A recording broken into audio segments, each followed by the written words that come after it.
Yours to melt by Rimu-Chi be my queen Rimuru's pav . 5 days had passed since the veil of chaos had begun to lift, since the aching silence that followed the battle was replaced by careful restoration and the quiet, yet unyielding, march of strategy. 5 days, a blink for a demon lord.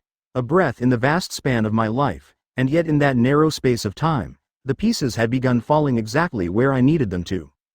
Majoran's arrival had initially stirred only irritation in me, her deception, her barrier, her betrayal of trust when Tempest opened its arms. But the truth unraveled with startling clarity under Raphael's persistent dissection. She had been controlled, puppeted, her heart hijacked by Clayman like some twisted parody of a curse. And now, her tears were real. Her regret, sincere. So I made her a heart. Not a real one, no flesh or blood, no rhythm of mortality, but a magical construct, elegant and pure, tethered to her soul's core and harmonized through my analysis via Beelzebub's stomach and Raphael's ingenuity. I didn't tell her how long it would last. She didn't ask. Perhaps she didn't want to know. Yum, ever the foolhardy knight, had accepted her without hesitation, cradling her hands like they were something sacred. He didn't even flinch at her being Majin. Love, I supposed, made even the reckless brave. Grucious, though he hadn't taken it well. The beastman's eyes simmered with the kind of pain that refused to be vocalized. He hadn't confronted me, not directly, but the quiet fury in his gaze lingered like a curse. Still, no fight came of it. Tempest, after all, wasn't a kingdom built on rivalry. He would find his peace, eventually. There were precious few humans left in Tempest now, Shizu, of course, and a scattering of those affiliated with Murmiles, the enterprising merchant who, by sheer wit and guile, had carved a network that even the Council of the West watched closely. Yum was safe, permitted to stay under condition that his blade never rise against my people. A fair exchange. Majoran stayed too gently, quietly, healing. Ramirez had fluttered, causing a storm of panic in her wake by appearing unannounced in the council chambers, babbling with wide eyes and flailing limbs about Walpurgis. That was how I'd learned of the next convocation of demon lords. 2 days from now, at midnight. Master. Current status of preparations, 93% complete. Remaining logistics align with your predicted timeline. Error margin, 1.4%. Estimated success ratio, 98.76%. Thanks, Raphael, I murmured mentally, folding my arms as I leaned against the spire of Tempest's outer watchtower, gazing toward the forested southern horizon where the last rays of sunset stretched like molten gold across Jura's canopy. Any new movement from Clayman? Confirmed. His army has been mobilized and is en route to the ruins of Eurazania. Target: extermination of all remaining beastmen. Projected arrival: 21 hours from now. Countermeasure already enacted by Master. Benimaru, Geld, Gobta, and the Beastketeers are deployed. Objective: suppression and conversion of enemy forces into reconstruction labor. Success probability: 97.4%. And Frey and Milam. I whispered the names like curses, though my tone held only fatigue. According to Beastketeers Albus, Sufia, and Phobio Demon Lord Carrion has been declared slain. However, analysis of surrounding evidence and inconsistencies in Milam Nava's behavior suggest this is a ruse. Milam's destruction of Eurazania was real, but her alliance with Clayman is likely fabricated. Hypothesis: Milam is feigning obedience. Verification remains pending. I clenched my jaw. Of course Milam would try to handle it her own way. She was reckless, yes, but never cruel. Her wrath was real, but so was her love for her friends. I trusted her. That was enough. For now. And then there was Trainee. Sweet, noble Trainee, one of the dryads who governed the ancient balance of Jura. Because of Ramirez's petition to attend Walpurgis, I had owed her a favor. She'd asked that Trainee serve as her guardian, like Beretta. But the dryads couldn't leave Jura. If they did, they would wither and die, their souls too deeply entwined with the land's primal force. I found a way. I always did. Raphael had helped me craft a pseudo-core and artificial vessel harmonized to Trainee's essence, into which I imbued her full consciousness. I used one of Beretta's rejected prototypes. Durable, magicule-rich, unbound by territory. Now, Trainee's new form glowed with gentle power. Her eyes the same serene green. her voice like rustling leaves, but now she could move beyond the forest without consequence. A miracle, some called it. I called it responsibility. Master. Note appended to long-term memory. Protecting one's allies is not mercy. It is the standard of kingship. Don't sound so smug. I am incapable of smugness, Master. However. Raphael paused just for a breath, just long enough to sound almost human. I am pleased you approve of my performance. I sighed, suppressing the flicker of a smile. The plan was moving. Like a coiled serpent ready to strike. While Clayman prepared for Walpurgis, I would strike at his domain. Shuna, Sue, and Hakuro would infiltrate and conquer Clayman's castle precisely when his attention was turned elsewhere. If he returned, everything he owned would belong to Tempest. But there was something else. A whisper. A feeling. Something old. Confirmed. Target detected. Deep beneath Clayman's former capital, a residual essence correlates with energy patterns matching Veldanova's divine wavelength. Classification. Gaia. Status. Corruption. Present form, Chaos Dragon. Gaia? I whispered. Milam's pet, am I right? Affirmative. Originally gifted to Milam Nava by Veldanova himself as a vassal and contingency vessel for reincarnation, in the event of his destruction. Hypothesis. Reincarnation failed due to soul fracture or interference. Target was slain, then corrupted. Status altered from Holy Dragon to Chaos class entity upon Milam's awakening as a true demon lord. Skill associated. Satanel, Lord of Wrath. I exhaled, the weight of revelation sinking into my chest like a stone.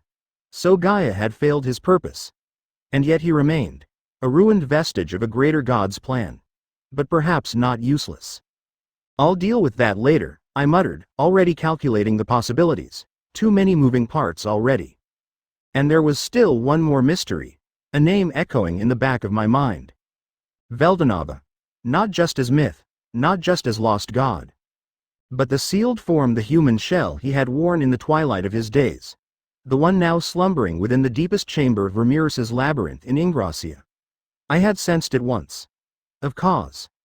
A breath of divinity wrapped in human bones, his aura diluted, buried, fractured, but not gone. I would go to him, later, when the storm settled. When Clayman fell. When I had my answers. For now, I waited. 2 days. That was all. Then, Velgrynd and I would walk into Walpurgis together, side by side, her eyes molten gold and her pride tenfold heavier than her presence, her beauty like fire pressed into a mold of arrogance and silence. She still wouldn't look me in the eye unless I forced her, she wouldn't speak of her feelings if they existed at all, but I had seen the way her gaze lingered when she thought I wasn't watching, how she smoothed down the hem of her elegant black cheongsam with claws that trembled slightly, just slightly, when I stepped too close. She was fire incarnate. And yet around me, she tried to be normal, whatever that meant to a being like her. Raphael's voice stirred again, quieter now. Master. Emotional resonance detected. Projected likelihood of Velgryn's internal conflict, 84.2%. Prognosis. Increasing instability. I tilted my head. She'll crack eventually. Affirmative, or combust. I laughed quietly. Walpurgis awaited. Let them come. Let the demons gather. Let Clayman choke on the ruin of his ambition. We were ready. The great oak-paneled office nestled in the crystalline heart of Tempest's central citadel was silent, save for the occasional rustle of turning pages and the melodic tinkle of porcelain meeting porcelain. Afternoon sunlight filtered through stained glass windows carved with Tempest's emblem, dappling the marble floor with motes of gold, crimson, and azure. Velvet drapes whispered in the breeze conjured by subtle ventilation magic, and all was, for the moment, peaceful. I sat behind my massive, meticulously carved obsidian desk decorated with enchanted glyphs and subtle protective wards that shimmered like stars beneath the lacquered surface, doing precisely nothing. And in my current state, that felt like a luxury. Across from me, lounging like a dragoness choosing to grace mortal decor with her divine weight, Velgrynd reclined upon the long leather couch, her legs elegantly crossed, her black cheongsam embroidered with glimmering gold thread rising slightly at the slit with every shift. Her long white gloves framed the romance novel she held aloft, eyes glowing like twin suns behind her lashes as she pretended not to notice how often I glanced at her. She hadn't turned a single page in the last 10 minutes. Shizu, quiet, graceful, and somehow more present than most living gods, sat beside her, sipping tea in that delicate way of hers that always made me feel like some amateur still learning how to be dignified. The steam curled upward like a spirit escaping prayer. On my desk sat Ramirez. Literally. The tiny fairy demon lord, legs swinging freely in the air, was flanked by her self-appointed sentinels Beretta, ever silent and watchful in their pitch-black shell, and Trainee, whose emerald gaze always carried the patience of the forest and something older still. Ramirez had a cookie in one hand and crumbs all over my paperwork, of course. It was a rare moment, this the world quiet enough to breathe. Maybe that's why the question escaped me like a bubble rising from deep within a still pond. "Hey, Ramirez," I said casually, folding my hands behind my head and leaning back. "Mind telling me about the new demon lords? I already know Guy, Milam, Carrion, Frey, Clayman, Leon, and you." Ramirez blinked at me, mid-chew, then brightened like a child whose turn had finally come during show and tell. "Eh? You already knew 7 of us?" she squeaked, wings fluttering erratically behind her like a drunk hummingbird. I nodded once, slowly. "Well then," she puffed out her tiny chest, almost impressive if she weren't standing atop my tax reports, and pointed dramatically. "There are 3 more. First is de Gruel. He's a giant. Like, a real giant, ancient as the continent's bones and probably dumber than a rock. But boy can he punch mountains into valleys." I raised a brow. "A literal giant?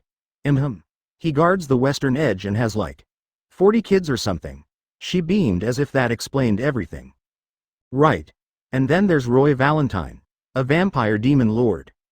I paused, my head tilting just slightly as the name sent cold sparks down my spine. "Wait. Valentine? As in Luminous Valentine, and Twilight Valentine?" Ramirez froze. Her cookie slipped from her hands, falling in slow motion toward my ancient enchanted parchment like a meteorite toward a glass dome. How do you know those names?" she squealed. I smirked slightly, letting my gaze drift toward the ceiling as I shrugged with practiced nonchalance.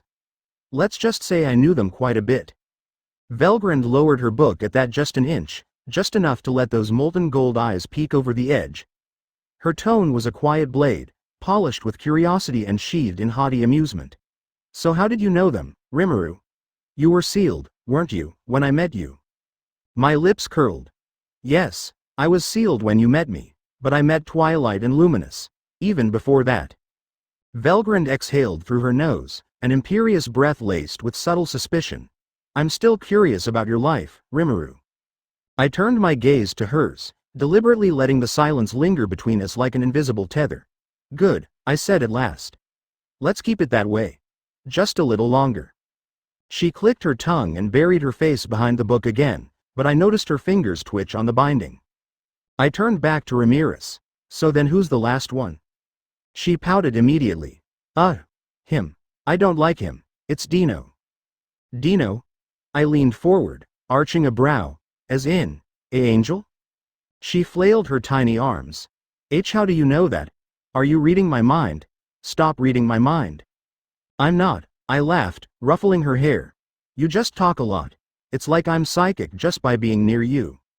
"Meanie," she squealed, and with all the fury of a dust mote in a tornado, she punched my cheek with her tiny fist. It felt like being booped by a marshmallow. She huffed, puffed out her cheeks, then fluttered back to the desk, snatching a cookie with a muttered, "HMPH." I grinned. She was adorable when angry, and dangerous when underestimated. But still, I had to clarify one thing. "So this Roy Valentine guy, he's a demon lord?" Ramirez sighed with all the weariness of a being older than the planet's tectonic plates. Sigh. "Since you already know Luminous, I'll just say it. Roy's not real. He's just a fake demon lord, a proxy used by Luminous to hide her identity." I blinked. "Why?" Velgrynd, again lowering her book just enough to let her voice cut through the room like a violin string, answered before Ramirez could. "Luminous Valentine is a demon lord, yes.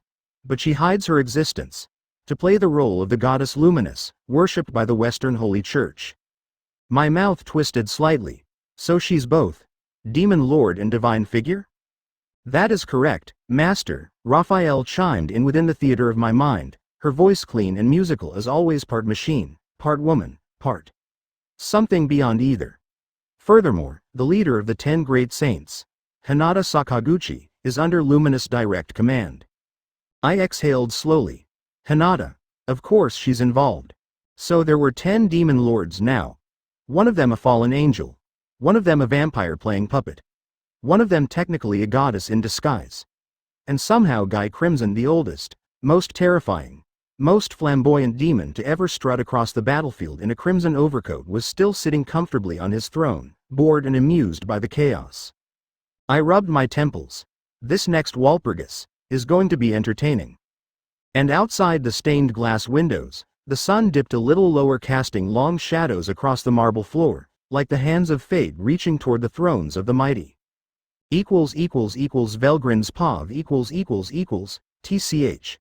What a distasteful atmosphere, I thought with a scoff curling in my throat as I reclined ever so regally on the velvet couch, legs crossed with perfection only centuries of divine discipline could teach, the sheer black cheongsam I adorned flowing like ink over flame, embroidered with gilded eastern dragons that slithered across the silk like heralds of my dominion. I didn't need to look up to know they were talking about me. His eyes lingered far too long for a mere passing glance, and Shizu, that quiet flame, was watching me like one might observe a crack forming in the armor of a god. I gripped the delicate spine of the romance novel between gloved fingers, the blush of love, some insipid tale of longing, betrayal, and a kiss beneath falling starlight. Absurd, fictional, and yet I was on my 5th read. Rimuru sat there, as always, like an enigma wrapped in an absurd child's form, propped in his ornate chair like a demon king masquerading as a bureaucrat, head tilted, smirking lips hiding untold truths, and those unblinking golden eyes burning brighter than the sun. And when he spoke next, I knew it wasn't meant for the fluttering little fairy. So, Ramirez, how much has Lumi-chan grown? His voice oozed curiosity, yet each syllable was dipped in something else. Something venomous, playful, yet sharp. Is she beautiful? My grip on the book faltered. Ramirez blinked. Luminous? You mean the vampire girl? She chirped, scratching her tiny head before puffing up with that ridiculous smugness of hers. Well, duh, of course she's beautiful. But not as much as me, obviously. I could hear the grin stretch on Rimuru's face. I see, he said, and then he turned. Looked directly at me. Not at the novel. Not at the couch, at me. I'm so excited to see Lumi-chan again, how dare he? Shizu picked it up at once. That damned woman with her gentle aura and frightening insight, her face blooming into a quiet smile as she sipped her tea. Oh? She asked sweetly. Someone you like, perhaps? He chuckled lightly. Let's just say, she and I have some history. And that was it. The words "some history" thundered like divine judgment through the chambers of my pride. My hand trembled and, before reason could chain my wrath, I slammed the novel upon the table with a force that made even Beretta's metallic frame clink slightly and Trainee's evergreen gaze widen. You dare mention that disgusting, blood-sucking, shameless vampire woman in this room, in my presence, and call it history? I roared, standing with flames igniting in my eyes, my voice cracking the space like the wrath of Rudra reborn. What was your relationship with Luminous? Answer me, Rimuru Ashra Tempest, now. Dead silence. Ramirez flew behind Beretta and Trainee like a child hiding behind her caretakers, peeking nervously with wide eyes. Ooh, she's mad, she whimpered. Even Rimuru blinked, clearly not expecting a reaction so fierce. Shizu's cup halted halfway to her lips, her brow arched in quiet astonishment. Velgrynd, Rimuru said slowly, carefully, it's not that deep. We met once. That's all. I narrowed my eyes. Really? My voice carried the heat of 10,000 suns. I could feel it. That awful twisting inside my chest, unfamiliar and detestable. Emotions I had crushed beneath my talons for eons now slithered like smoke from a rekindled pyre. Jealousy. Was this it? He nodded. Really? Then Shizu laughed. That soft, almost motherly giggle she kept reserved for her students or the wind. He's teasing you, Velgrynd, she said plainly, looking at me with those calm, understanding eyes. He said it to get a rise out of you, and you gave him exactly what he wanted. The world stopped. I turned to her, face burning. What? Rimuru looked away, biting back a grin, confirming it without words. The audacity, the absolute audacity of that slime. Ramirez floated up, smirking with dangerous mischief. I saw something I never thought I'd see. The mighty scorched dragon Velgrynd was blushing. I should record this. This is history. Say another word, fairy, I hissed, crimson aura swelling from beneath my feet, and I'll turn you to ash so fine, the wind will scatter your soul into the void between stars. Ramirez yelped and ducked behind Trainee again. Eek, even Milam doesn't go that far. Rimuru, the smug demon in slime's flesh, finally laughed. I never knew you were this easy to fluster, Velgrynd. Shizu leaned on her palm and nodded sagely. You might have poked the dragon one too many times. I straightened my back, tossing my hair with a scoff and walking gliding back to the couch with the dignity of a sovereign goddess returning to her throne. HMPH. If I appear disturbed, it's only because the mention of that parasite offends my senses. Do not mistake my refined reaction as anything as mundane as emotional vulnerability. Of course, Rimuru said, absolutely not believing me. Shizu sipped again. Of course.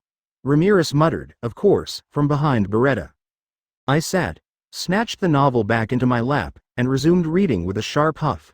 My cheeks still burned. Infernal slime. Cursed emotions. But still. Even as I flipped the page, barely reading the ink, a part of me churned restlessly, caught between irritation and something softer. Jealousy, yes, but not the hateful kind that sours the stomach. It was warm. Dangerous. I had never felt such fire when someone looked at Lucia, or even at Milam, but now. When Rimuru looked at me with those knowing, golden eyes, when he smirked and said things just to provoke my reaction, when Shizu pointed it out so plainly it pierced something deeper. Something I had guarded for millennia with fire and pride. Was it weakness to enjoy it? No, I told myself. I am Velgrynd. The scorched dragon. Pride incarnate. None surpass me save perhaps that damned brother of mine, and even he is a lizard-brained fool. But, even pride, isn't immune to warmth. I turned a page, and read nothing. Another day had passed. Another heartbeat of the world fluttered by, irrelevant to a being such as I, the scorched dragon, younger sister to Star King Dragon Veldanava, marshal of the empire, and incarnation of divine wrath. To most, time is a river flowing, linear, rushing ever forward. But to one such as I, forged in the primeval crucible of creation itself, time is stagnant, like the lake now at my feet, unmoved and eternal, yet somehow beautiful. The lake. That lake. It had not changed, despite its new home nestled within Rimuru Tempest's kingdom, a kingdom that rose from nothing and yet dared to rival divine empires. The lake still shimmered with the same sacred elegance it had when I first beheld it over 4,000 years ago, when a golden-eyed anomaly named Ashura shattered the tedium of eternity. The trees around it had changed, the soil had been claimed by this rising civilization, and even the very air was now thick with his magical ooze. Yet the lake remained timeless, like a frozen memory embedded in the garden of gods. The moonlight spilled silver across the glassy surface. One moon, cold, alone. How fitting. I had long thought myself above such mortal sentiments: loneliness, nostalgia, affection. Emotions were the shackles of the weak. And yet, as the night breeze whispered through my hair and my reflection trembled in the water's surface, I found myself staring at the moon as though it might answer the questions I refused to speak aloud. Then, I heard them footsteps. Soft, deliberate, too light for a soldier, too elegant for a servant. I turned, already knowing. He stood behind me, Rimuru Ashura Tempest, clad in loose white silks, the sort mortals might wear to bed, though of course, he had no need of sleep. He looked too soft in that moment, almost delicate, like a ripple in time, or the echo of a memory long buried in crystal. You're awake? I asked, my voice as cold and sharp as diamond, honed by habit, not malice. Shouldn't you be resting? I don't sleep, remember, he replied with a lazy smile, the kind that never failed to annoy me, if only because it stirred something I refused to name. Slimes don't need it. Then why are you here? He walked closer, eyes not on the moon or lake, but on me, always on me, as though I were the one celestial body in his sky. I could ask you the same. What's the scorched dragon doing out here? Looking wistfully at the moon like some lonely princess in a fairy tale? I narrowed my eyes. I was simply admiring the sky, alone, as I prefer. Yet before I could move, before I could shatter the air with my next rebuke, he was behind me, arms wrapping around my waist, chest pressed against my back. He was warm. Too warm. Infuriatingly so. What do you think you're doing?" I hissed, reaching to push him away, pride rising like fire in my blood. "But then," he whispered, "please, let me be like this, just for a moment." My hand froze mid-air, and for that moment, so did everything else. The wind stopped. The stars ceased to twinkle. My heart, my ancient, invincible heart, skipped. What is this? Why does this feel unbearable and necessary all at once? I don't like it. I like it. No, I loathe it. I don't understand. What spell is this mortal casting? You knew me back then, he said softly, 4,000 years ago. When I was just Ashura. A being without purpose. An unnecessary existence. Something left behind by creation itself, meant to die, to fade, to vanish. His voice was gentle. Too gentle. It clawed at memories I had buried beneath mountains of pride. But then you came into my life, and suddenly, I had a reason to continue, a reason to want to be seen again. I even challenged your brother, your eldest brother. My breath caught. You challenged Veldanava? He nodded.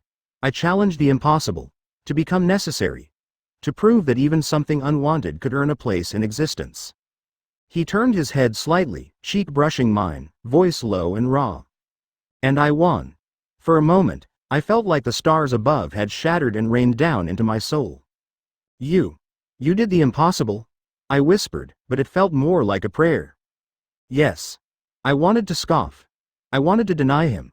I wanted to call it arrogance, delusion. But I knew my brother. I knew what he represented. And for Rimuru, no, Ashura, to win that. It defied not logic, but divinity itself.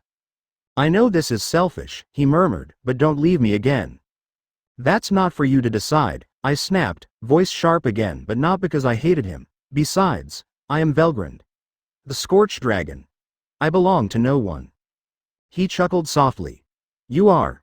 You always will be. But no one truly belongs to no one. Everyone belongs to someone. Eventually. Nonsense. It's not. And as if to defy me, he held me tighter. I didn't resist. I couldn't. I didn't want to. What is this warmth? It feels like drowning, and yet I do not struggle. Maybe, I said slowly, the words tumbling from somewhere I didn't recognize, maybe if the impossible truly can become possible. He tilted his head. Like what? I looked to the sky, the solitary moon above that lake, the same as it had been for millennia. The sky bears one moon. Alone. But if one day, 2 moons shined, and stars beyond counting lit the sky, then maybe, just maybe, something impossible could become real. He was quiet for a beat. Is that all? Yes, I whispered. Then, I felt his hand lift gently, tenderly over my eyes. Then when I take my hand away, look, I nodded, silent. And then he removed it. I opened my eyes. The sky had changed. 2 moons hung in the night, a perfect twin, casting mirrored light over the world. And stars. Stars beyond counting, more than any night sky had ever held, more than even the heavens themselves had dared to contain. They shimmered like tears across infinity, like promises unspoken and dreams reborn. My breath caught. I, Velgrynd, the proudest of dragons, sister to the Creator, stood in silence as the sky unfolded a miracle for me. And in that impossible sky, I forgot how to be alone. Then I asked, perhaps too quickly, perhaps too sharply, my voice laced with suspicion I didn't understand. How? And he, still standing behind me, his warmth impossibly near and yet uninvited, murmured softly with a gentleness that did not suit someone who wielded so much power, you asked. And I did. I proved it, Velgrynd. That everyone, even those who claim otherwise, belong to someone eventually. That truth happened, someday, somehow, and it applies to you too. His words did not echo. They pierced like arrows, not meant to harm but to remind, to awaken some dormant chamber I had buried beneath centuries of scorching pride and unmarred dignity. But that's impossible, I replied, almost scornfully, my voice hard yet trembling, my heart refusing to accept the premise even as it beat faster for reasons I could not name. Is it though? He asked again, his voice lowering to that infuriating whisper that brushed against my ear like smoke, teasing, intimate, maddening. Your brother, Veldanava. He fell for a mortal. Lucia. A fragile, delicate human with no divine essence. And yet he cherished her more than the stars he once created. A scoff tore itself from my throat before I could restrain it. He was foolish, I declared, proudly, eyes narrowing as I forced them skyward again. Even if he was the creator, even if he was a god, to bind himself to something so fleeting, was reckless sentiment. Dangerous indulgence. And yet, behind me, I felt Rimuru's embrace tighten not as one seeking permission, but as if grounding me. Holding me to reality as though I was the one drifting into dreams. Then I, too, must be foolish, he said, his voice a trembling current of certainty, because I have fallen. For the dragoness I now hold in my arms. The world spun. I did not breathe, I forgot how. In that single sentence, impossibly simple, cruelly straightforward, my pride fractured like crystal kissed by flame. My thoughts scattered, a storm of contradictions. What is this? What is this feeling? Confusion clawed its way up my throat. Anger, perhaps. No, not quite. Not at him, at myself. There was a warmth blooming within me, slow and steady like lava from a deep fissure I had buried long ago. It twisted into calmness, into want, into longing. It horrified me. It soothed me. This was not normal. I am Velgrynd. I am the scorched dragon. I am pride incarnate, above all others. And yet he whispered, would you be my queen? That voice, smooth as silk, dangerous as devil, beautiful as a god. Sun of my world. And moon of the night sky. Just for me. I almost choked.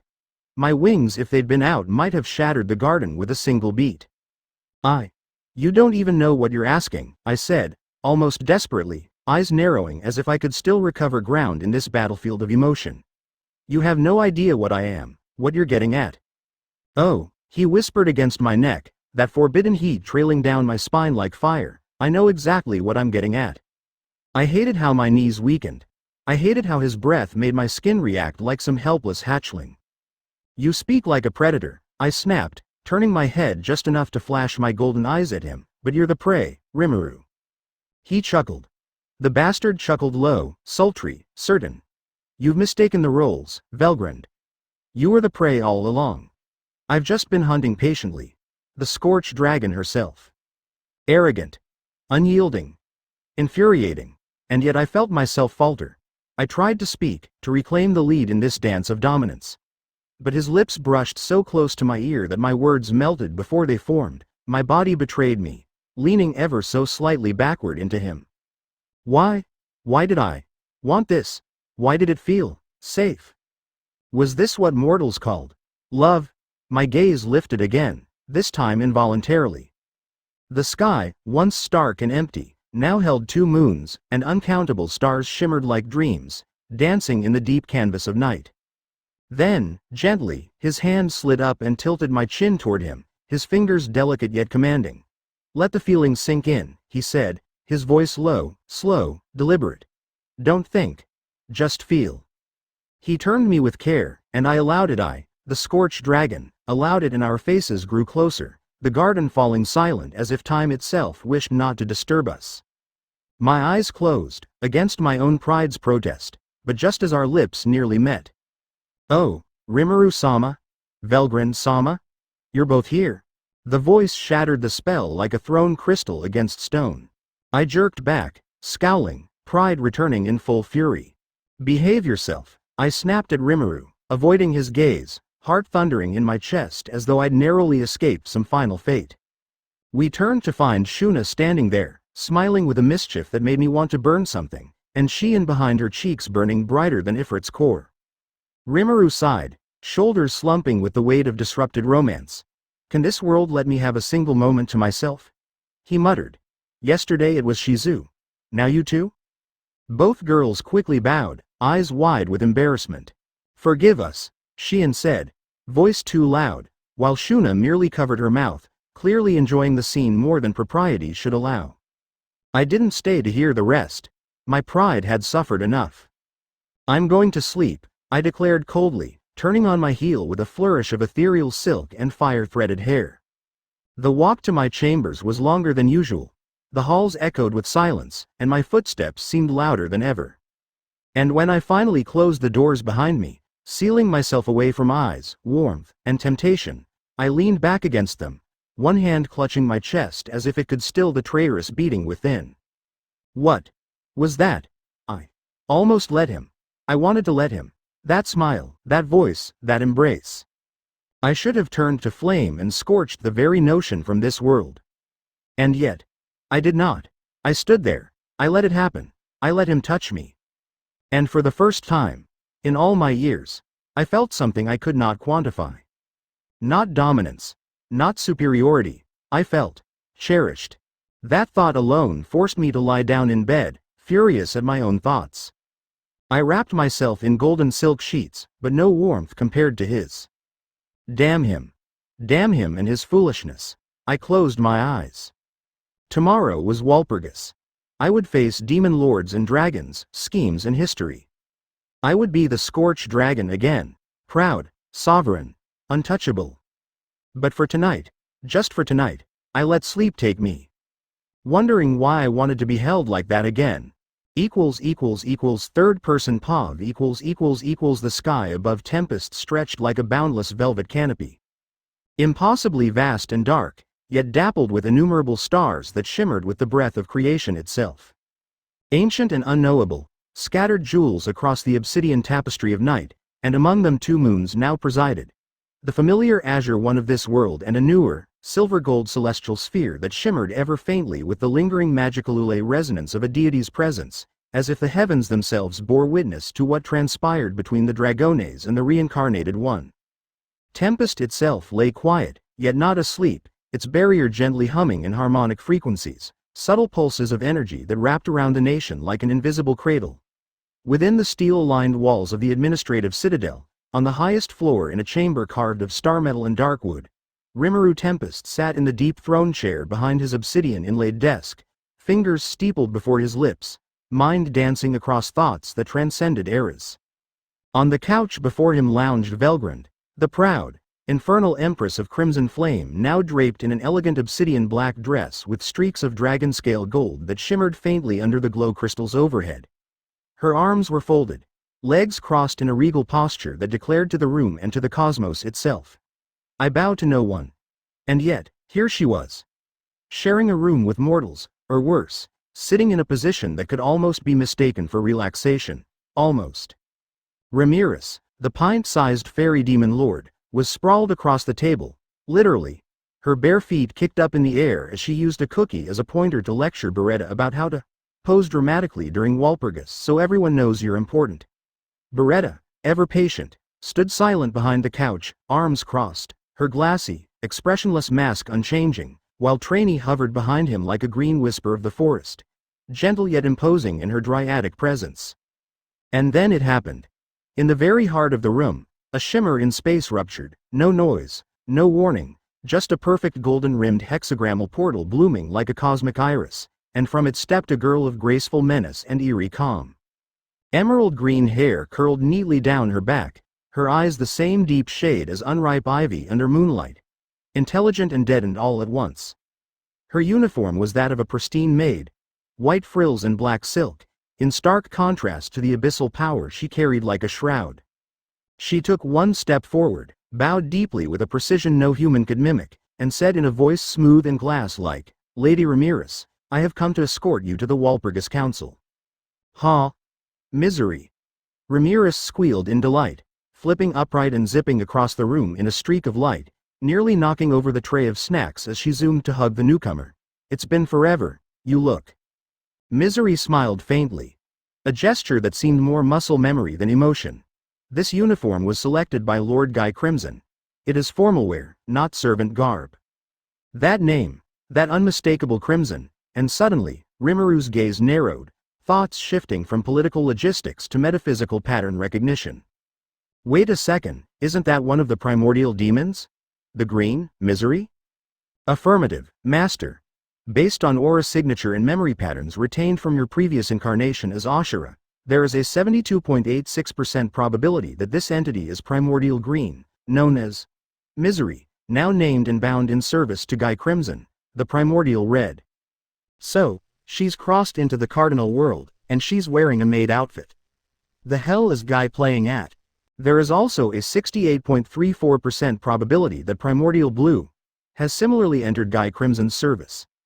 The likelihood increases when cross-referencing the proximity of aura imprints and strategic behavior. So that sly bastard has not one but two primordial class demons at his beck and call, Rimuru sighed internally.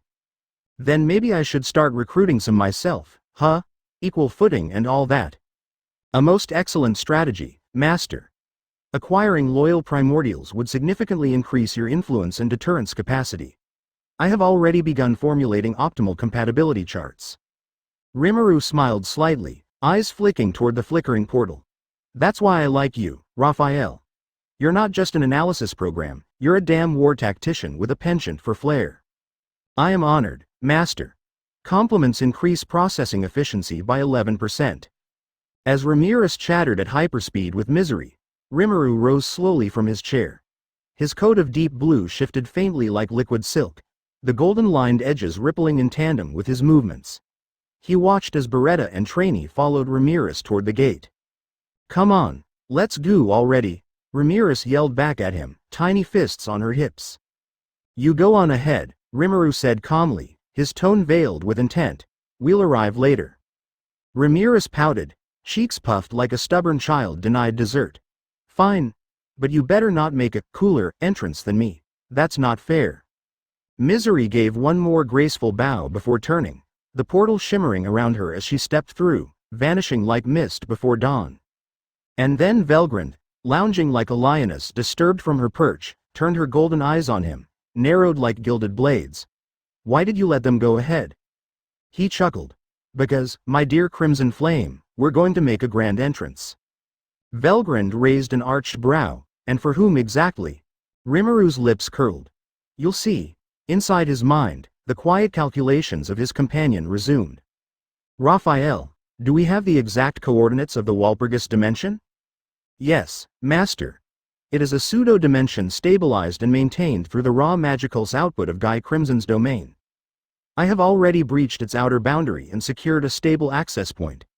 The gate system is ancient, likely constructed by Guy Crimson himself, but I have retrofitted our version to be faster, more efficient, and considerably more dramatic. Of course you did. Would you like an internal test run before use? No need. We'll just arrive with thunder. Understood, master. Shall I prepare the dimensional bridge? No, not yet. Let them all gather first. Let them whisper. Let them speculate. Let them feel safe. Apex Predator Tactics, approved.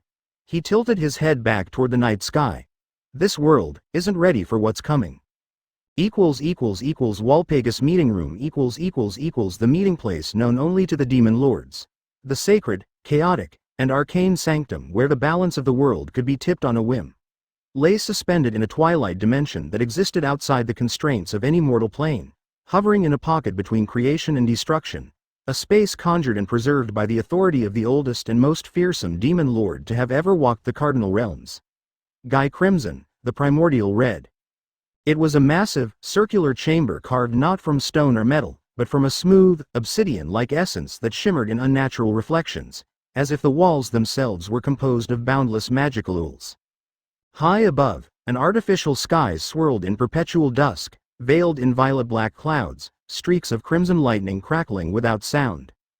The air thrummed with ambient power, saturated with mana so thick even lesser dragons might falter upon entry. At the center of the room sat a monumental obsidian table in perfect circle, polished to a mirror sheen and etched with sigils from every ancient tongue, Draconian, Celestine, Demonic, and even the primordial language of the world system itself. 14 equally spaced seats encircled it, thrones of varying design to reflect the essence and pride of each demon lord invited. Behind each throne stood an arched portal embedded in the wall, 14 gates in all, each one pulsating faintly with colored light, each leading to the distant domain of a reigning demon lord, harmonized through Guy Crimson's absolute dominion over spatial governance within this dimension. And there, already seated in quiet supremacy, was Guy himself, the Lord of Darkness. His long, blood-red hair cascaded behind his throne like a violent river, his scarlet eyes half-lidded with amusement and irritation alike. Dressed in regal, black and crimson layers woven with shadows and heat, Guy exuded an oppressive majesty that seemed to assert dominance simply by existing.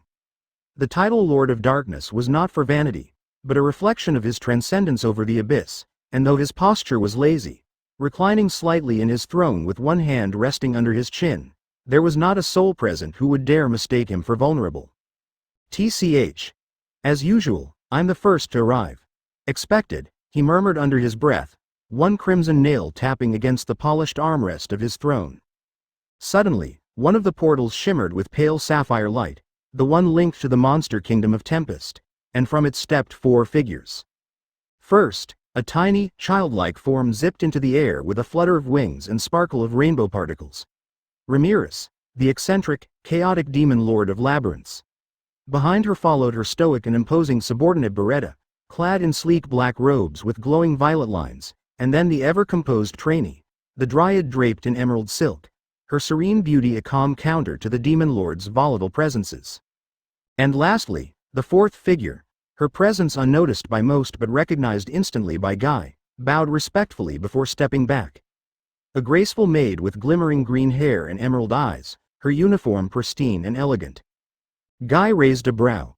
So the little fairy's still relying on my staff. Should I be flattered or concerned? Ramirez fluttered toward him and waved with both hands. Long time no see, Guy. Guy leaned his cheek against his hand. Yeah, it's been a while. So, where's your mysterious new friend? The one who made such a fuss? Ramirez beamed, spinning midair. You mean Rimuru? He'll come. Said he wanted to be fashionably late or something. HMPH. Guy narrowed his eyes. So the newbie's making us wait, huh?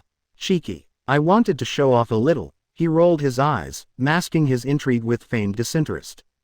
Ramirez giggled and plopped herself down, not on her designated throne, but on the table itself, legs crossed, hands on her knees, childish as ever.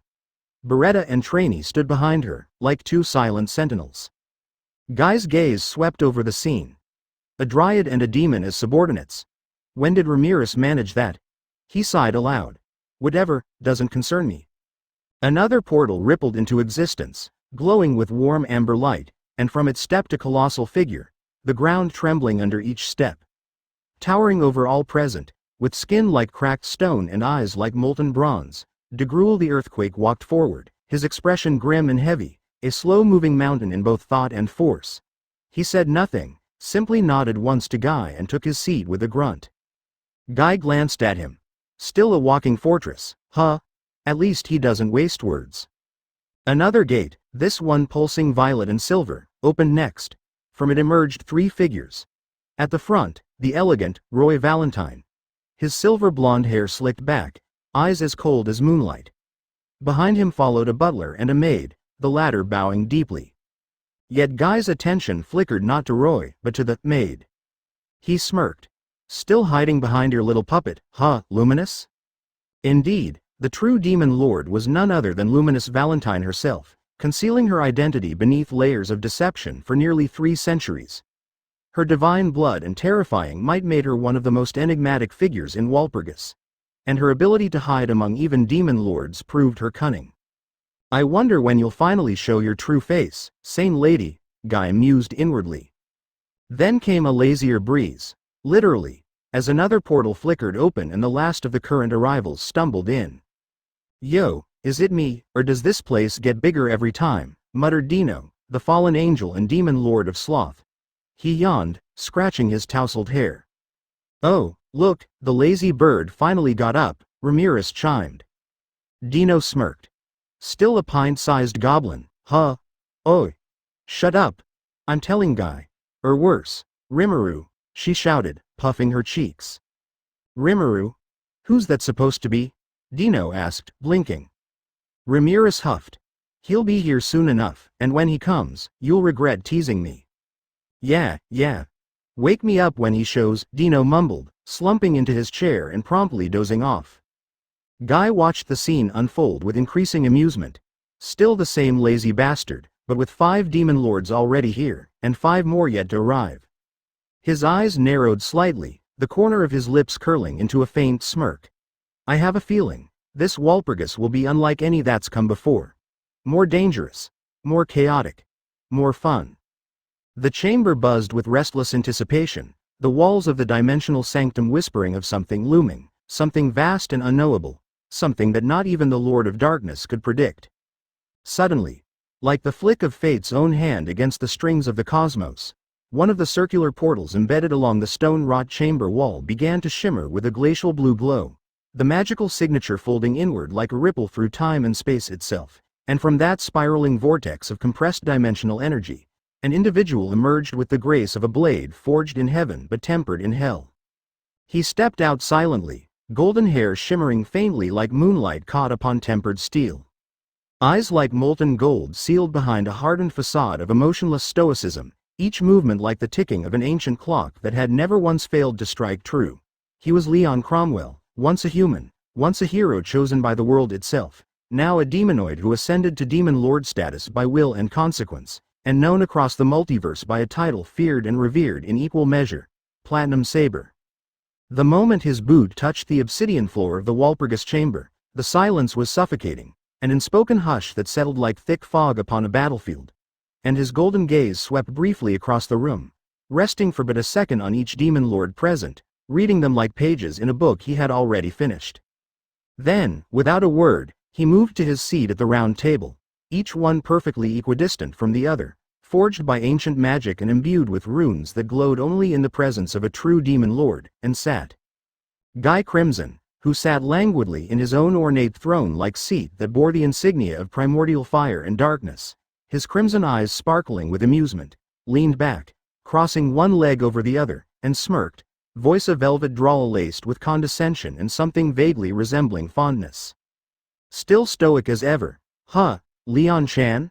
Leon didn't look at him. Don't talk to me, he said flatly, as though the words themselves were a chore.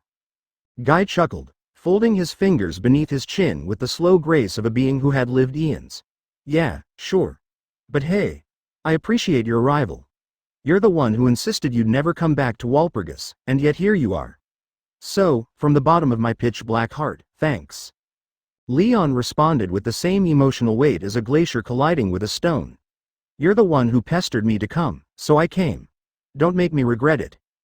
As Leon's words echoed into silence, Guy's grin deepened slightly. Masochistic Tsunere, that one. He acts cold, but I know he's curious like the rest of us. Still, cute in his own way, he thought. The word? Cute. Like a private joke no one else would dare utter aloud about the Platinum Saber. Moments later, another portal shimmered and opened with a gust of scented wind and chimes, and from it emerged 2 figures. The first was a breathtakingly beautiful woman, her figure slender and powerful, her revealing garments embroidered in the style of ancient avian royalty, and behind her spread wings as white as the snow atop the mystic mountains of the far north. She was Frey, Demon Lord and Harpy Queen, bearer of the title Sky Queen, her control over flight and wind absolute. Behind her stepped a man in regal armor marked with gold and fur, his face hidden behind a majestic lion mask, the emblem of his strength and pride. Guy's crimson eyes narrowed instantly. Carrion, he thought, so he lives after all. The implications rippled through his mind like thunder across still water. According to Clayman's last information network before being exposed, Carrion had been supposedly defeated, killed, by Milam Nava herself. But if he walked now beside Frey, in good health and bearing no sign of subservience, that meant the unthinkable. Milam had faked everything. Her subjugation to Clayman was a performance. And if that were true, he turned his gaze slowly to Milam's portal, which had yet to open, the gears in his mind already spinning into overdrive. So Milam's playing a deeper game than Clayman realizes. She's not under control, she's baiting him. And I'm more than willing to play along. Others noticed too. Leon's brow tightened infinitesimally, and de Gruel, ever the silent observer, growled a low thunderous sound. But Ramirez, ever oblivious to the deeper tides beneath the surface of political manipulation, waved happily at Frey, already hopping on her seat. The table, of course, not the actual chair. Then, another portal opened, and the temperature in the chamber fell slightly as rain. Guy's second personal maid after Misery stepped in with impeccable grace and bowed silently before taking her position beside her friend. The chamber bristled with anticipation. Then it happened. From the next portal came a pair, and silence fell like a blade. First, a girl. A girl of pale skin, radiant pink hair, and eyes like frozen stars. Milam Nava, the Destroyer, Dragonoid Princess, one of the oldest and strongest demon lords in existence, walked in with a stiff gait, her face eerily blank, movements wooden. Behind her, his face twisted into a mockery of human civility, walked Clayman, the self-styled marionette master. He held in his hands a creature, an infant nine-tailed fox with golden fur, its aura already legendary, one of the last of its kind, a symbol of untapped divine potential. But it wasn't the fox that made the chamber freeze. It was the way Clayman, emboldened by his delusions, sneered at Milam and spat out venomous command. "Walk faster, you worthless puppet," he hissed, and then, he struck her. A slap echoed like a lightning strike, and Milam did not react, she simply moved forward and sat down. Every eye in the room shifted. Guy's smile was gone. His fingers tapped against the table once, then again. "You fool. You absolute moron. You touched her? In front of us? You signed your death sentence without reading the fine print?"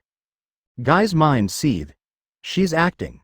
She's pretending, but if she weren't, there wouldn't be a single demon lord here who wouldn't burn this entire chamber down just to avenge the insult of her humiliation.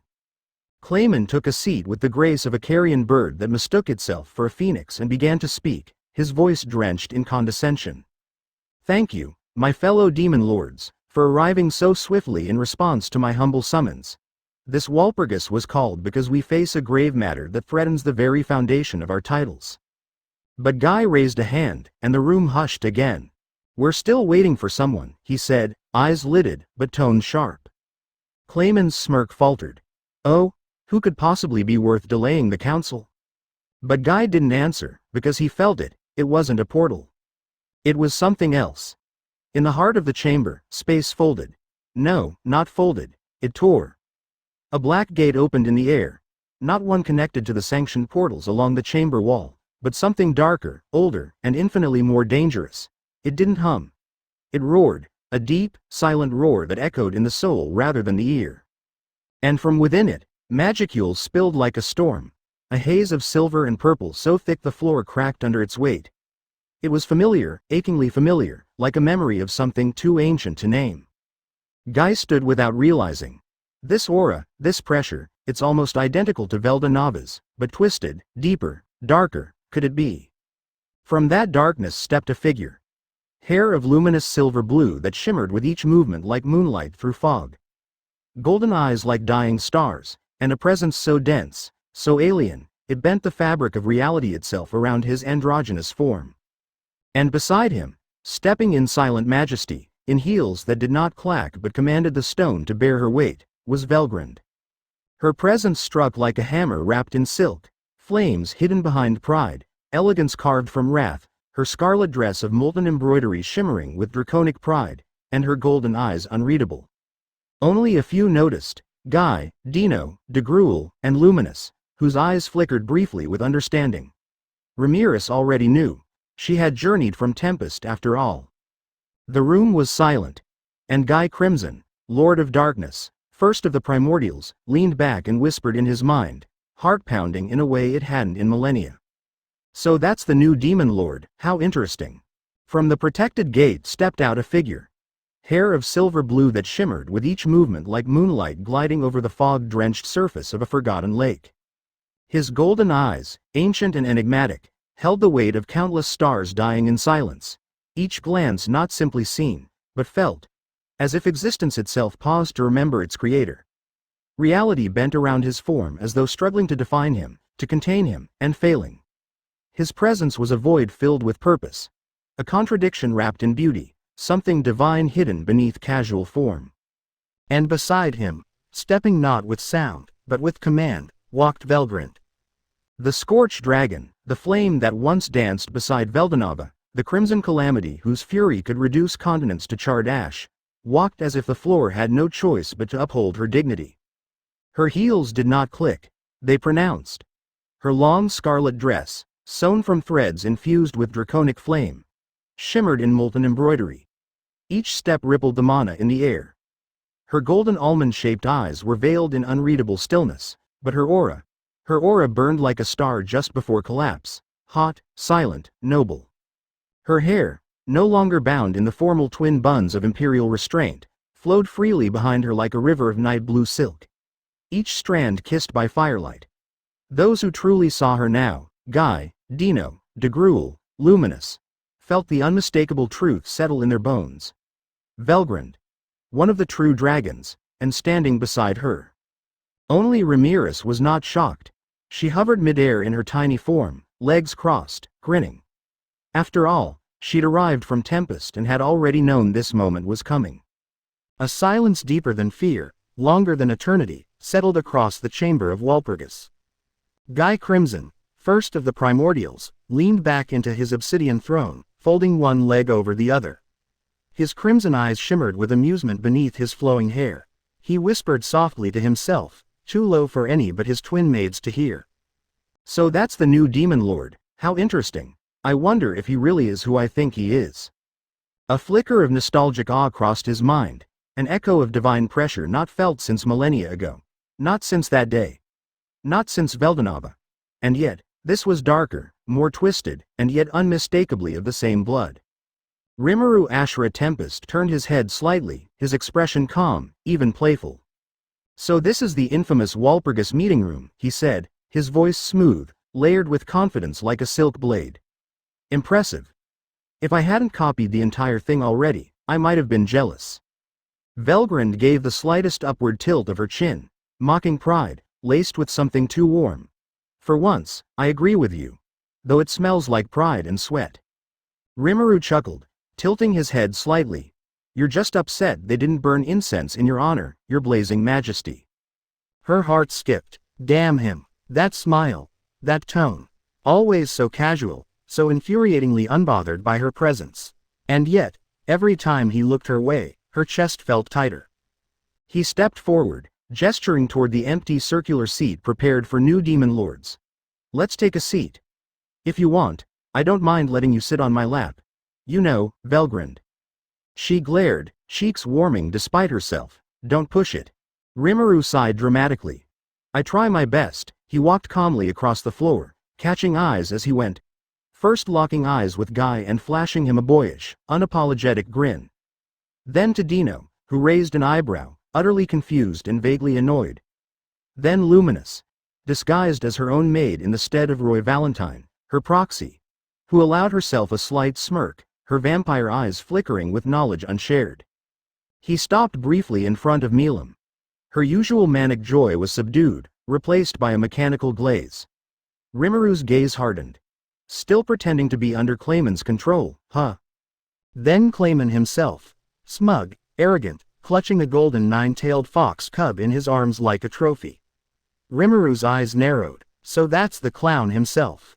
Pretty weak, to be honest. With a sigh, he sat down in the new throne designated for him.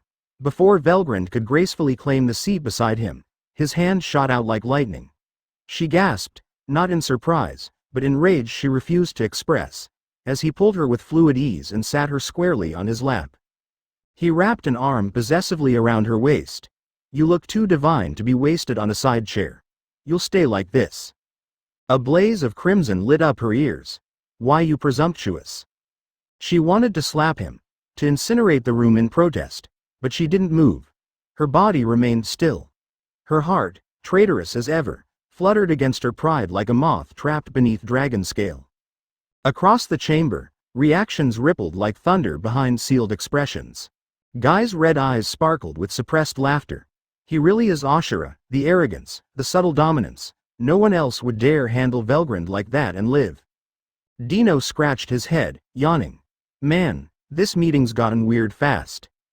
De Gruel rumbled, his giant arms crossed. He's strong. Real strong. That ain't just cocky talk. That's a dragon's scent around him. Luminous, hidden in her maid's veil, narrowed her eyes. So he finally awakened, the reincarnated, the Ashura of destruction and renewal. No wonder Velgrynd is acting like a stiff flame trying not to melt. Meanwhile, Frey blinked, genuinely baffled. Her voice dropped low to Carrion, who stood silent behind her in his lion mask disguise. Who is she? She came with Rimuru. Carrion frowned beneath his mask. No clue, but I know Rimuru. We're allies. This isn't like him. Roy, the vampire proxy, narrowed his eyes. Is this arrogance? Clayman stood up suddenly, his robe billowing like a peacock's last dance. Rage curled his mouth. This is an official gathering of demon lords. Have you no shame, Rimuru Tempest? Acting like a lecherous brute in front of demon lords. I demand an apology. Neither Rimuru nor Velgrynd so much as looked his way. The silence that followed was more humiliating than any insult. Ramirez, floating cross-legged above the table, burst into shrill laughter. Peeved. That's so Rimuru. He always acts like that when he's confident. Ehehehe.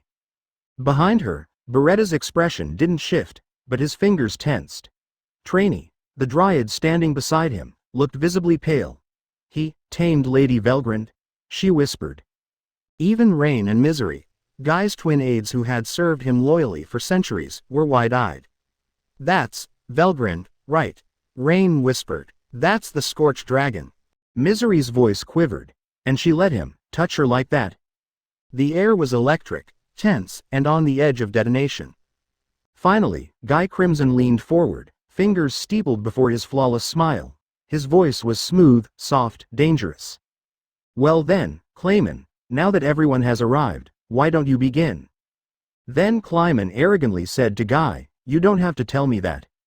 His voice slithered like oil over fire, slick, self-assured, and unaware of the looming inferno.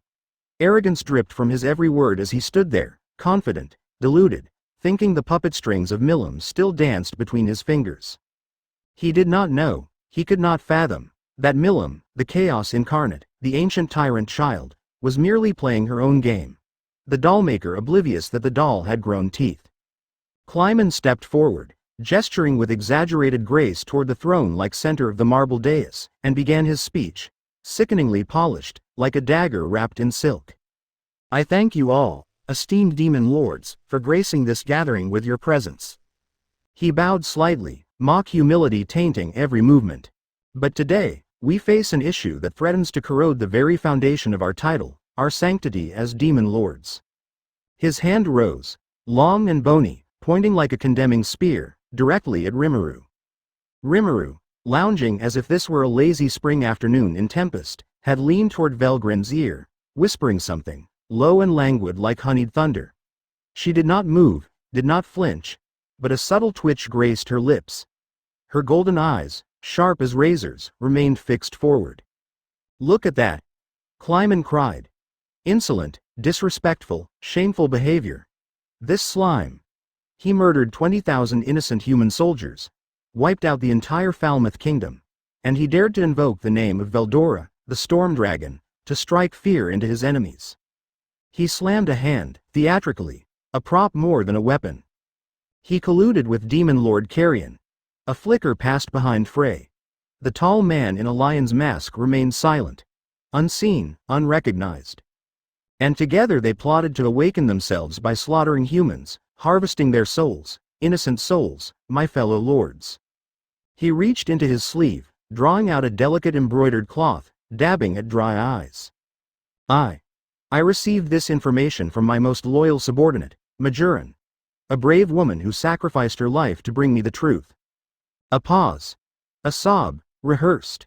And then, he cried, turning his gaze toward Milim who stood still, vacant beside Frey, pretending to be shackled by mental control, her gaze blank, mouth emotionless. And then, in her rage, my beloved friend Milim. She destroyed Carrion's kingdom, and killed him. Frey tensed. Behind her, the lion-masked figure said nothing, hands crossed behind his back like a sentinel. I ask you, Clyman continued, hands extended toward the crowd, do not punish Milim. She acted for my sake. Her heart weeps. Her wrath was mine to bear. Meanwhile, Rimuru ran a hand down Velgrynd's waist, deliberately slow, the pads of his fingers mapping her curves like ancient scripture. His lips brushed her ear. You listening to that guy? he murmured, voice rich and smooth as obsidian wine. Velgrynd did not turn, did not blink. Do I look like I am? She replied, her tone glacial, pride coiled tightly behind her throat. Rimuru smiled, breath warm against her neck. No, not really. Then, with disarming ease, he kissed the delicate skin just beneath her jaw. Velgrynd's breath hitched, so subtly only someone wrapped around her like flame would notice. Then why ask? She whispered, voice a whisper that dared to tremble. Just to hear your voice, Rimuru answered, lips still grazing her skin. A beat of silence, then Velgrynd scoffed, too quickly. TCH. Sentimental nonsense, she hissed. But her hands, still resting upon her lap, clenched ever so slightly, betraying the riot within her chest. Traitorous, she thought bitterly. How dare it race like this? Meanwhile, Guy Crimson's crimson eyes gleamed like twin suns at dusk. Damn. Ashura-kun going all out with Velgrynd, he mused, folding one leg over the other with predatory elegance. I'm surprised she hasn't burned him to a crisp. Or worse. Dino's usual lazy slouch straightened, eyes narrowing as he studied Rimuru's ethereal profile. Silver blue hair catching every candle's breath, golden eyes half-lidded and glowing like ancient suns. Wait. Golden eyes. Silver blue hair. Dino's mind whirled with sudden clarity. Am I dreaming, or is that? Is he the same person from back then? The one Veldanava-sama sealed. Meanwhile, luminous Valentine, her true self hidden behind the guise of her maid persona, watched Rimuru from beneath pale lashes, thoughts like icicles in moonlight. Yes. He is him, huh? Ashura reborn. But why does he look more ambiguous now? A pause. No, not ambiguous. Too beautiful to define. Borderline divine. HMPF. Unfair. De Gruel, arms folded like a mountain carved from time, grunted internally. This Rimuru tempest. He feels familiar, and yet, not. Like a forgotten war chant echoing from a battlefield long erased. Kleiman continued, still basking in the sound of his own voice, still oblivious. And now this slime dares to call himself a demon lord. A slime. Pathetic. And look at him. Wrapped around some random woman like a lustful fool. Disgusting. He mocks our title. Velgrynd's mind went still. Like fire drawn to vacuum, her focus narrowed. Random. Woman. Her pupils dilated, twin rings of gold tightening like nooses. Did he just call me a random woman? Rage, swift and crimson, burst in her blood. Not because of pride. No, not only. But because he insulted Rimuru. Her Rimuru. Even if her mouth would never utter those words aloud. Pathetic slime. If I weren't on his lap, his arms wound around me like silk restraints, I would educate this fool like how Velzard and I used to discipline Veldora. Educate, in this context, meant torture, exquisitely. Her hands twitched. Rimuru leaned closer again, whispering, You're seething. I am not. You are. You have no proof. Your skin's hotter than usual. TCH. Meanwhile, Ramirez, sitting upon a floating cushion like a smug sprite, giggled openly. That's Rimuru for ya, she chirped, legs swinging in midair. Behind her, Beretta stiffened in confusion while Trainee placed a hand over her mouth, astonished. They had never seen Rimuru behave like this. Freya's gaze flickered toward Rimuru, confused but wary. Behind her, Carrion remained silent, eyes narrowing behind his lion mask. He'd allied with Rimuru, but even he had never seen this side of the slime. A side that did not kneel. A side that commanded. Roy Valentine, pretending to be the demon lord in Luminous Place, narrowed his gaze.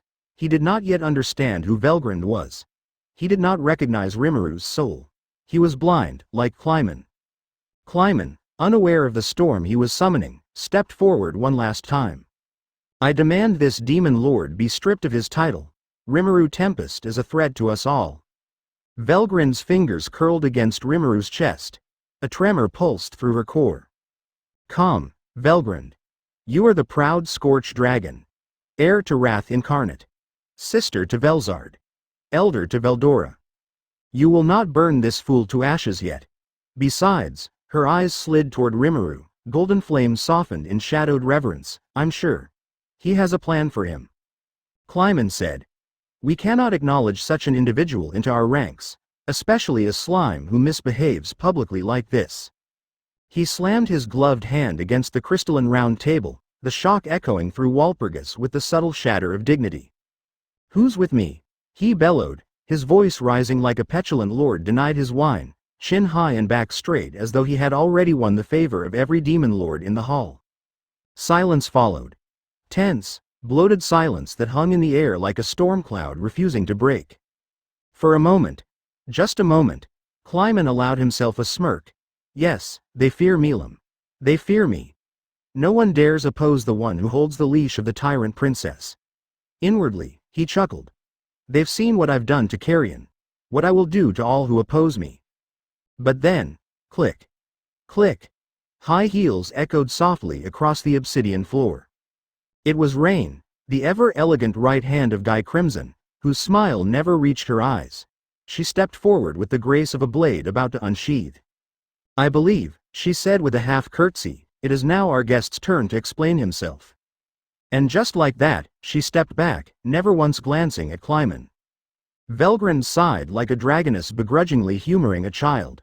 She rose, brushing off her obsidian cheongsam as if the mere presence of Kleiman's voice had dirtied it, and sauntered to the side.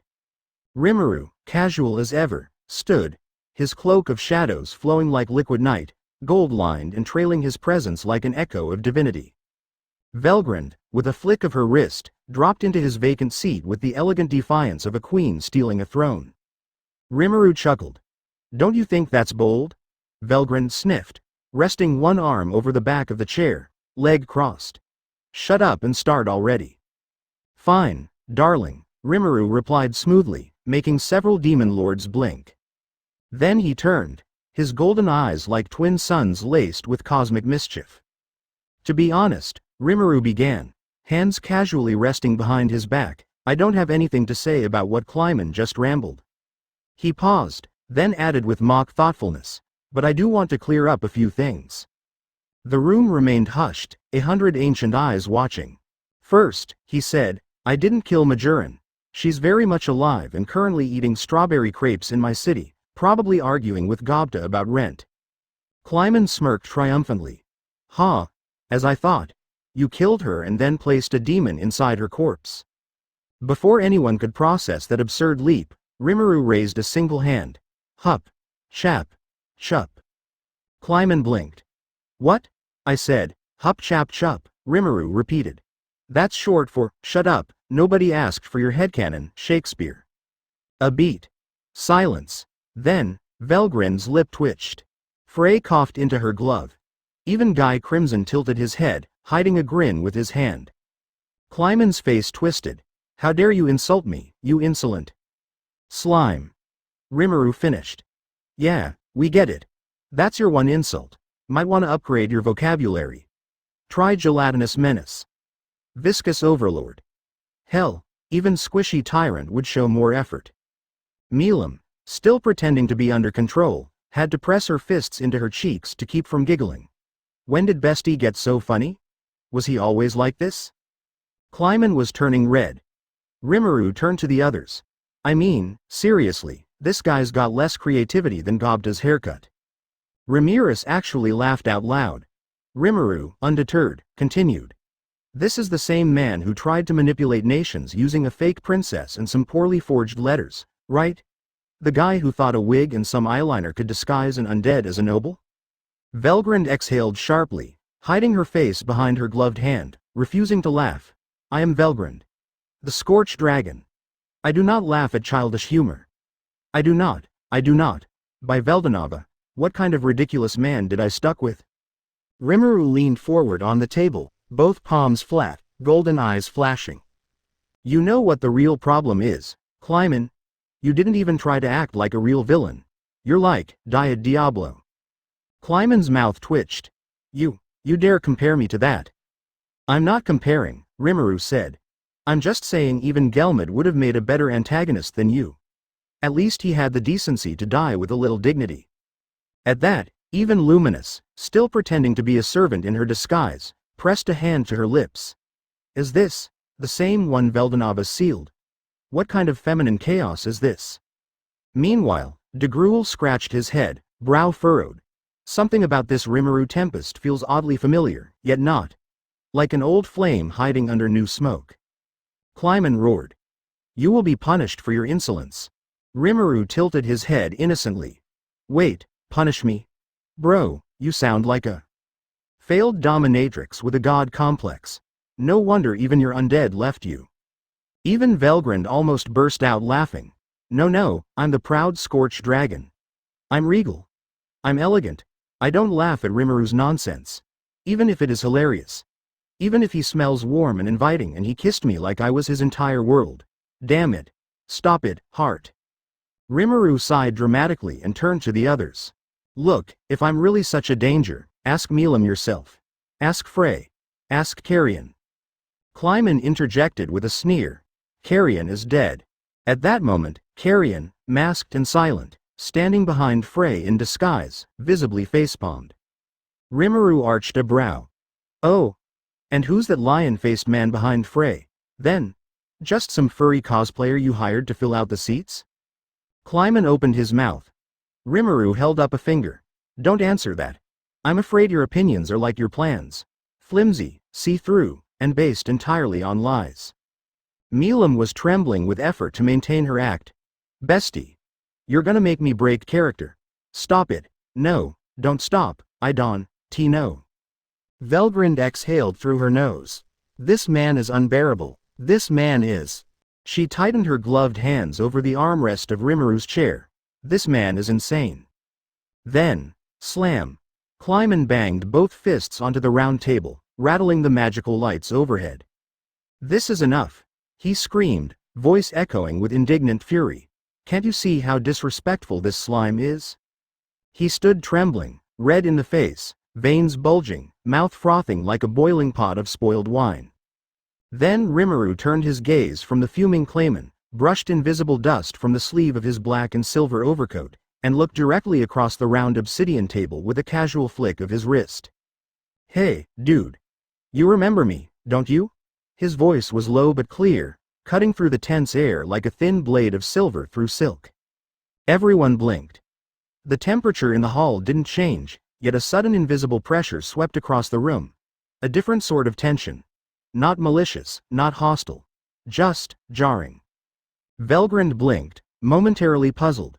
The audacity in Rimuru's tone, no, the familiarity, was far too casual for this gathering. He had spoken to Guy Crimson not as a newly recognized demon lord, but like an old drinking buddy. Her golden eyes narrowed sharply, crimson lashes fluttering once. Just what in Veldanava's name is this slime doing? She thought with irritation gnawing beneath the surface of her royal calm. Her pride recoiled. He was being too at ease. Far too familiar with the Guy Crimson. She should have scoffed, should have berated him for overstepping his bounds. And yet, something in her chest betrayed her. Her heartbeat had no right to quicken, not for him. Across the table, a few heads tilted, expressions ranging from disbelief to veiled confusion. Valentine pursed his lips in thought. De Gruel's brows drew together.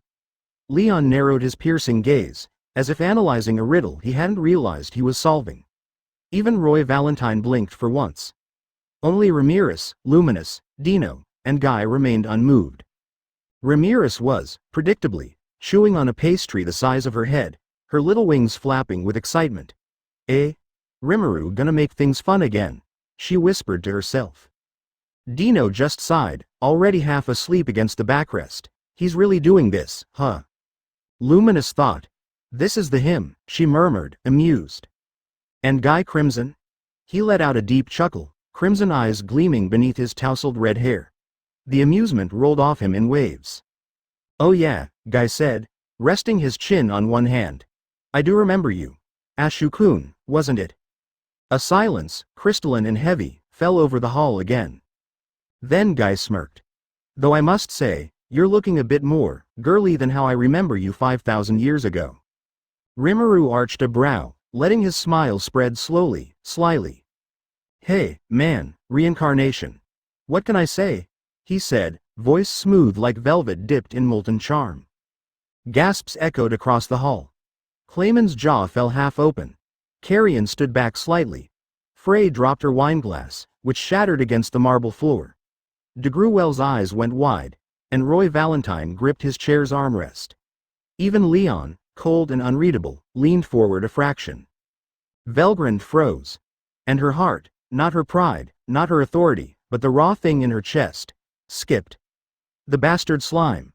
No, the man, was full of himself. Clayman, who'd been momentarily stunned, suddenly slammed his fists against the table. What is this nonsense? You dare speak to the leader of this council like an old friend? Have you no shame? Rimuru didn't even turn toward him. He lazily twirled a strand of his shimmering silver-blue hair around his finger. Oh yeah, he said, as if remembering something mundane. Forgot. Not many people remember me. I only lived about 1,000 years before dying. You know, sealed and erased and reborn and all that. Rimuru Ashra Tempest, 2 years old and still causing problems. The hall could have imploded, and no one would have noticed. Velgrynd's breath caught. Her fingers twitched slightly beneath her pristine white gloves. 2 years old, really he telling this to others now? Even with all her millennia of practiced poise, something broke inside her. A small voice, foolish and fragile, whispered Ashura. And her pride hated that voice. Only Guy remained unfazed, giving a slow clap that echoed like thunder. Well, damn. You really are him. Clayman, flushed crimson now with both rage and confusion, exploded. How dare you ignore me? I am a demon lord. Unlike you, slime. A mere pest who wormed his way into. Oh yeah, Rimuru interrupted flatly, finally turning toward him. I forgot about you already. The smile on his lips was cold and radiant, and then he raised one hand and tapped the obsidian table. It vanished. Not shattered, not dissolved. It simply ceased to be, erased from existence in a silent pulse of space-warping authority. A long, breathless pause. Velgrynd's eyes widened, but she quickly masked it behind a flick of her hair. Her heart screamed. Law manipulation? Spatial nullification? That wasn't just brute force. That was dominion. Her teeth clenched. Why did he make her want to laugh? No, to smirk. This was dangerous. Guy stood, now clearly intrigued. His aura, regal and devilish, spread like a tapestry of blood-soaked velvet behind him. So, a battle then? He asked, eyes sparkling with the thrill of potential carnage. Rimuru smiled. Yes. Absolutely, he said as his aura unfurled like a tide of abyssal stars. His voice turned low, hungry. I just want to play a little with Cly Kun. == To be continued ==